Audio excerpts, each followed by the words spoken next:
Hola, Acá, buenas tardes a todos y todas. Estamos en la última charla del ciclo Camino al Centenario del Museo Saavedra. Bueno, este es un ciclo que justamente se hace celebrando el 6 de octubre, cumplimos los 100 años, y tenemos el agrado de tener hoy con nosotros al doctor Mario Silveira, doctor en Ciencias Antropológicas, y a nuestro historiador, investigador del Museo Saavedra, José Luis María Lozada. José María Lozada, te estoy cambiando el nombre, José, ¿cómo están? Bueno, ¿ahí me escuchan bien? Te escuchamos perfecto, Marcela. Hola, Perfecto, Mario. Hola, bueno. Marce. yo perfecto también. Bueno, ¿cómo estás, Mario Silveira? Mario Silveira nos acompaña hoy. Es un honor tenerte acá en nuestra última charla. Bueno, vamos a hablar de gastronomía colonial, los primeros 50 años de lo que fue desde 1900 a 1800 a 1850. Y bueno, Mario, te tenemos acá para hablar con Bueno, nosotros. espero sus preguntas entonces. Bueno, aquí estamos. Empezamos haciendo un ping-pong, ¿sí? Dale, Bueno, buenísimo. Mario, Bueno, si tuvieses que definir rápidamente cuáles eran los ejes de la comida porteña de principio del siglo XIX, la época de las invasiones, la época de la Revolución de Mayo, la época de la Independencia. ¿Cuáles serían? Porque en general todos pensamos que se comía asado, empanadas y locro, ¿no? Pero me parece que no eh, es tan así, ¿no? no, no es tan así. Primero, el eje de la comida era la carne vacuna, sin ninguna duda, y el pescado también. Se pescaba, bueno, primero porque era barato, la gente lo consumía mucho. En segundo lugar, por cuestiones religiosas, los días que había que se llamaba de guardar, e incluso los 40 días, que los cuales se podía pasar por alto pagando las dispensas necesarias. Esos son los dos puntos fundamentales. Según Mansilla, la empanada no era muy popular en aquellos años. Sí, únicamente la empanada de recado, que se llamaba así, una empanada que era para la época de Cuaresma, que no era con carne. Bueno, ese es un detalle nada más. Adelante, así cortamos rápido ida y vuelta. Y viste que bueno, habitualmente, perdón, Marce, porque me dejó picando acá Mario sí, una sí, sí, consulta. sí. Habitualmente para las fiestas patrias se hacen locros, tamales, humitas, ese tipo de cosas. O sea que en esa época en Buenos Aires no se comían estas comidas, vos me estás Por diciendo. supuesto que se comían también, pero a ver, en Buenos Aires hay que considerar un aspecto que es muy importante. Buenos Aires es una ciudad que se funda, como yo dije, entre dos ámbitos muy grandes que tuvieron gran importancia en la gastronomía de Buenos Aires. Esos fueron el río, que les brindó una gran cantidad de pesca, y la pampa enorme, que fue sustento para el ganado vacuno que se trajo previamente a la llegada de Garay, o sea que la gente entró a vivir en Buenos Aires comiendo carne. Y digo carne porque incluso en los documentos del antiguo extinto Cabildo que están en el que se pueden consultar, la carne de vacuna aparece representada con nombre de carne. Y yo creo que hoy en día también, cuando vamos a comprar, voy a comprar carne, no aclaro, porque se sabe automáticamente que es carne vacuna. Si voy a comprar otro tipo de carne, lo digo, voy a comprar carne de cerdo o de cordero o lo que fuera. O sea que la carne vacuna fue muy importante. No hablemos de este momento que las cosas han cambiado mucho. En particular, no solamente porque era abundante, sino que era muy barata. O sea, era un precio realmente notablemente barato. A ver, para darles una idea rápida, con lo que costaba un kilo de yerba, en esos años 1900, 1800, 1850, se podrían comprar alrededor de 10 kilos de carne, más o menos. Eh, y en realidad, hoy en día, con un kilo de yerba, creo que no compramos ni medio kilo, para darles una idea de las cosas como eran antes y cómo son ahora. De todas maneras, lo que ocurría también es que la carne no se vendía por kilo. Hasta 1867 se vendió por trozos. De todas, para eso, para poder calcular consumos per cápita, de cómo eran realmente lo importante que fue la carne de vacuno, no existían estadísticas en los siglos XVII y XVIII. Recién muy a fin del XIX empezaron a aparecer ese tipo de datos. Pero con algunos datos como por ejemplo la cantidad de animales que se mataban mensualmente, y conociendo bien el tipo de la cantidad de gente que había, se puede hacer un cálculo aproximado y poder determinar consumo per cápita. Por ejemplo, para los primeros siglos, 17, 18 y parte del 19 también, el consumo per cápita estaba arriba de 200 kilos, 250, 240 al principio, y más o menos no bajaba de eso. Y el precio de la carne era realmente, como ya dije, barato. Por eso que el eje estaba alrededor de eso. Pero el asado, como lo comemos nosotros, la parrillada, es una cosa más bien de casi del fin del siglo XIX, principio del XX. Es decir, ya estamos en las comidas que tienen identidad cultural, y en este momento creo que el asado, como lo conocemos actualmente, es de identidad cultural. En aquellos años probablemente lo era el puchero. Y había dos tipos de puchero. Te interrumpo acá, porque justamente vos estás hablando del consumo de carne vacuna, ¿no? Y Sí. te pregunto, ¿había mataderos acá en la ciudad de Buenos Aires? ¿Dónde estaban ubicados? Sí. Contanos un Para poco. la época que estamos hablando, había 3 mataderos que se regulaban por fin hubo un reglamento que lo estableció Rosa, para manejar esos 3 que estaban. Uno, el famoso del sur, que fue el que perduró realmente, el del 11, que fue el primero que se cerró en ese mismo siglo, y el de Recoleta, que también estaba donde actualmente, digamos, para que ustedes se ubiquen, donde está la Facultad de Ingeniería, y llegaba casi en terreno hasta el río. Pero esos Bien. cerraron tempranamente, y el que perduró es el del sur. Luego se trasladó ya a principios de finales del siglo XIX a un lugar relativamente cercano, pero siempre en esa área, y finalmente al lugar que conocemos hoy en día, que hoy está ahí el matadero, pero ya no es lo mismo. O sea, en los mataderos actuales no se mata a los animales. Antes sí eran el matadero, que era una escena violenta, fuerte para verla, y que atraía fuertemente a los viajeros, especialmente los ingleses, que han dejado relatos bien Relato fuertes y de lo que ocurría registro. en el matadero. Y O sea, se mataba de una forma, digamos, que a muy nuestros cruel. ojos sería cruel, digamos. Claro. Y te hago una pregunta, ¿cómo se comercializaba esta carne? O sea, ¿cómo era? Bueno, ¿Cómo se eh, vendía? la comercialización de la carne fue siempre controlada de alguna forma por los gobiernos. En aquellos momentos por el gobernador de Buenos Aires, que estableció de entrada nomás, a los primeros 2 o 3 años de estar ahí viviendo ya en esa pequeña aldea que fue Buenos Aires, se hacía por lo que se llamaba por licitación. ¿Qué significaba esto? Que alguien se presentaba a la gente diciendo: yo voy a cobrar tanto por media res, ya de postada y para la venta. Y el que tenía el precio más barato le daban la exclusividad de proveer carne durante un año. Eso duró hasta casi 3/4 del siglo XVIII, donde se cambió a un sistema de adjudicar a la gente más importante la matanza de animales para que se vendieran. Pero siempre, absolutamente siempre, hubo un control muy importante sobre la carne vacuna para el consumo de la gente.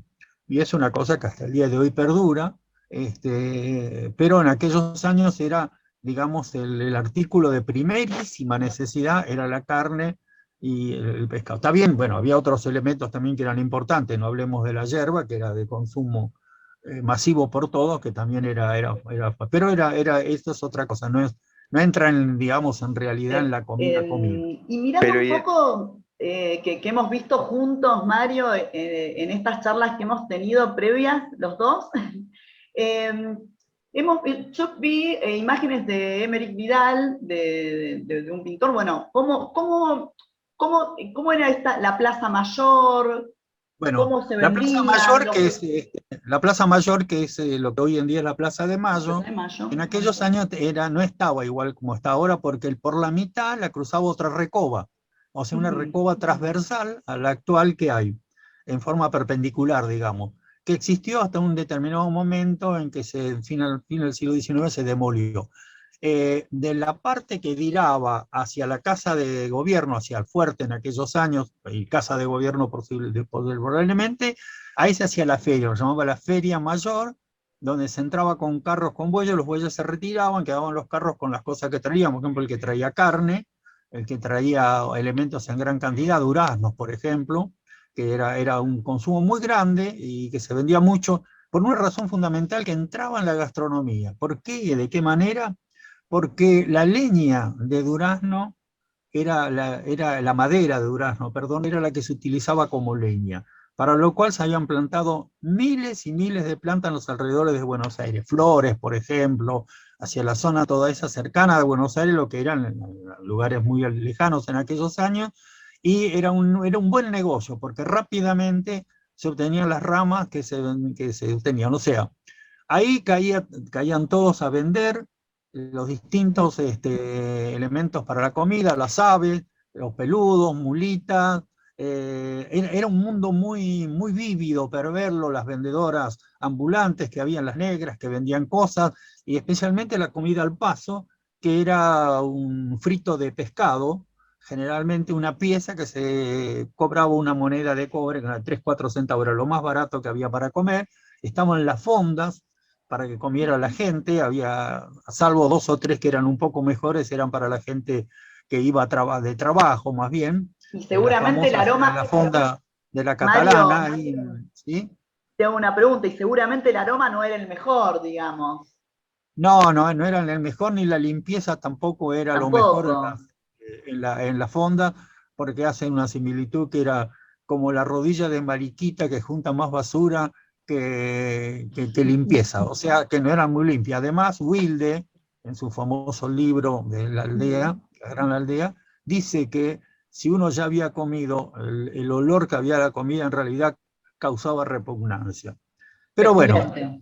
era lo que la gente vivía y comía, lo que se hacía ahí era, además esa gente les hacía comida, había un delivery, curiosamente, miren, se preparaba comida para los que trabajaban en las tiendas, por ejemplo, y les llevaban de esa fonda, les llevaban la comida. Bueno, ese era uno de los lugares, digamos, donde se practicaba la comida y ahí se vendía, pero lo que se necesitaba para comer no era el único lugar donde se vendía, también había los carros que recorrían la ciudad vendiendo pescado y carne, y luego la pulpería. La pulpería que tenía 2 puertas, porque generalmente las pulperías estaban en una esquina, por lo cual también se llamaron esquinas en algún momento, y por una puerta se entraba al despacho de bebidas, donde se vendían, donde realmente en los inventarios la cantidad de bebidas, la diversidad era muy grande. Había como 10, 12 tipos de aguardiente y vinos y una serie de todas las bebidas que se les ocurrieran a ustedes para poder beber. Y el otro lado era la pulpería, estaba el negocio que era como un almacén, pero que se vendía de todo, era un easy, digamos. O sea, se vendía cosas de mercería, las cosas Al para día la de hoy lo gente que de sería a ahí. caballo, por ejemplo, todo lo que necesitaban, y algunas cosas de comida también, como por ejemplo se podían vender cebollas o ajos, condimentos, y cosas, harina y cosas por el estilo. En cambio, lo que no se vendía, salvo en determinadas cosas, y que es una sorpresa para ustedes probablemente, la papa. ¿Saben por qué? La papa no crecía en los alrededores de Buenos Aires, donde había chacras para para los cultivos de legumbres, etc. No crecía más allá del tamaño de una cereza, así chiquitita. No eran tierras estas. La papa necesita tierras arenosas. ¿Recuerden que la zona cercana a Mar del Plata o al Cárcel es una zona famosa papera? Sí. Por lo tanto, la papa no llegaba. Y si tenía que llegar del norte, porque la papa es autóctona de América, el viaje en carreta que duraba más de 2 meses y hasta más, dependía de las circunstancias del tiempo, la papa llevaba toda brotada. ¿De dónde venía la papa? De Francia, de Inglaterra. En la Gaceta, miren, curioso, la Gaceta Mercantil, que era el diario que se publicaba en aquellos momentos, hay un aviso de Gowland, que era un inglés, que era un negociante importante, y decía, llegaron las papas frescas. Y por supuesto, el precio que tenían le hacía que era solamente un alimento de élite, que solamente era gente de fortuna, como decía Mariquita Sánchez, que los había dividido en fortuna, media fortuna y pobres, lo podían consumir. Y en el puchero de ricos aparecía la papa, en el de pobres jamás. Mario, ya que Sí. estamos hablando de papas, ¿con qué acompañaba entonces la gente la carne? Por ejemplo, ¿se comía sola? Digo, en cuanto a nosotros... Generalmente la habitualmente... acompañaban con, por ejemplo, el zapallo, que era barato, y la mandioca.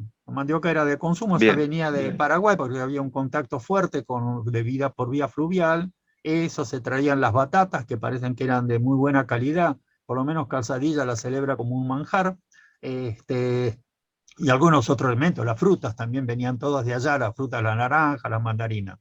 Aunque acá estaban, la gente tenía frutales de otro tipo, como el higo, o el durazno, básicamente, que también se vendía. Tanto es así que en los sitios arqueológicos, lo que perdura de los restos botánicos, que generalmente son muy pobres, porque no son perdurables, lo que realmente sí aparecen son los carozos de durazno. Esos aparecen siempre en abundancia. Y aparecen usando algunas técnicas apropiadas y en condiciones apropiadas en algunos sitios, pueden aparecer restos de semillas de todo tipo. Para darles un dato, en Casa Alfaro, en San Isidro, que practicamos una técnica especial que se llama flotación, rescatamos más de 40, 50 mil restos de semillas y comidas botánicas, incluso algunos elementos de vegetales, por ejemplo, tallos de distintos tipos de zapallo, y los expertos en zapallo nos pudieron determinar, no por las semillas, sino por esas hojas, 3 tipos de zapallo, el criollo, en fin, y 2 tipos más de zapallo, hay varias, cucurbitáceas, como se llaman, O para sea, poder... Mario, consulta, perdón. perdóname, porque nos Sí, quedó sí, un sí. temí colgado, que es, vos nombraste el vino. Cuando hablamos de vino en el siglo XIX, no estamos hablando, me imagino, de una bebida tan similar a que nosotros consumimos habitualmente, con aroma de frutas secas y frutos morados y demás, ¿no? Me imagino que Y el sería vino, el vino irreconocible el realmente, sabor. el vino se consumía, pero era de hombres nada más. Había Mm. un vino barato que se llamaba el Carlón, que venía de la zona de Cuyo, y por Con supuesto viejo el vino Carlón que Carlón, venía como de la dice el zona de tango, ¿no? España también. Y nosotros hallamos, por ejemplo, muchas botellas de vinos de Burdeos, de Francia, y por ejemplo en Moreno 550 hallamos muchos de esas, y también se exportaba vinos, aunque parezca curioso, de Inglaterra. Por supuesto, en Inglaterra lo compraría en otra parte, y recuerden ustedes que en ese siglo Inglaterra, Gran Bretaña, el Reino Unido, como se quiera llamar, dominaba el comercio mundial, se los había arrebatado a los escoceses, pero hacía 2 siglos ya. Bueno, otras, adelante. Bárbaro, Sí. clarísimo, clarísimo el vino, clarísimo. Pero, y esto que te decía antes, me quedé picando. Lo que nosotros le decimos guarnición, vos me dijiste que venían zapallos y se comía mandioca, ¿no?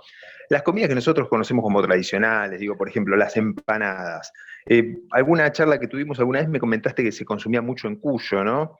Y que después es como que empiezan a consumirse en Buenos Aires, algo que para Claro, sí, nosotros es eran muy de Cuyo, tradicional. Mansilla menciona mucho que eran muy buenas las de Córdoba también, pero que acá, dice, acá no gustan, nos caen pesadas. Un detalle curioso, porque Mansilla es un informante muy importante de la comida. Se comían cosas que hoy en día ni pensamos. Por ejemplo, algo que decía bocato di cardenale, pichones de lechuza, eran un bocato de cardenales. Se comían mucho los pichones, pero eran de paloma, que era una comida muy especial, y que eso perduró mucho en el campo. Yo he comido pasteles de pichones de paloma en el campo, gente que tenía palomar, y realmente les puedo anticipar que era un plato muy rico para poder ser consumido. Es decir, había cosas que se comían en aquel tiempo que hoy ya no se comen para nada. Caracoles, ¿también? Tienen que recordar que se comía, la técnica de cocción era distinta que actual, o sea, Ujú. las frituras en particular se hacían con grasa. Es decir, el aceite que aparecía y solamente para la gente rica era el aceite de oliva, y se utilizaba en el vinagre, en las ensaladas, perdón, pero a la inversa de la actualidad, muy poco aceite y mucho vinagre. Esa era una de las formas. Pero los acompañamientos de la comida, por ejemplo, en un puchero, era bastante común hacer acompañarlo con fariña, por ejemplo, que es una harina muy rica, o con mandioca, que todavía se hacía en Buenos Aires. Mi madre lo hacía siempre, cuando se preparaba el puchero, preparaba que queda una salsa que se hace, se saltea tomate con cebolla, se le agrega la mandioca, y queda como una salsa riquísima. Bueno, yo lo recuerdo como algo, hoy ni remotamente se come eso. Y había algunas otras cosas, como quizá como resabio de algo, porque hay que pensar lo siguiente. Buenos Aires se funda en un lugar donde no había ningún contacto con nada. Cero. O sea, no hay ningún contacto de comidas originarias como hay en Salta, en Perdón, Noroeste, en Cuyo. vamos a... No, nos quedan pocos minutos y justamente yo quería hacer este cierre, esto que vos decís. ¿Por qué hablamos de comida, de gastronomía colonial y no gastronomía autóctona? Y ya hacemos un cierre porque nos queda poco tiempo. Bueno, nos quedan 7 minutos. Así que justamente por eso, ¿por qué no decimos, Mario, gastronomía autóctona de Buenos Aires?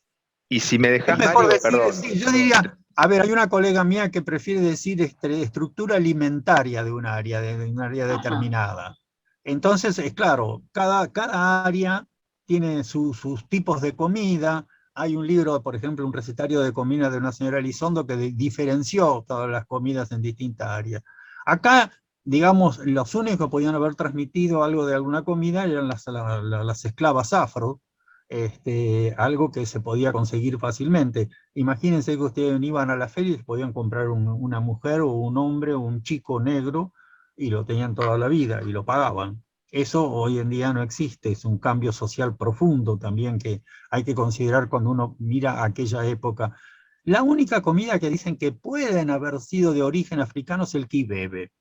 El kibebe simplemente se hace con zapallo. Es un puré de zapallo al cual se le agrega un queso fresco, bien suelto, se mezcla bien y se le agrega un poco de perejil al final, caliente. Eso todavía es una comida típica en Corrientes, en Paraguay, se utiliza el kibebe, pero acá también se usaba y Mansilla lo festejaba como una cosa muy buena.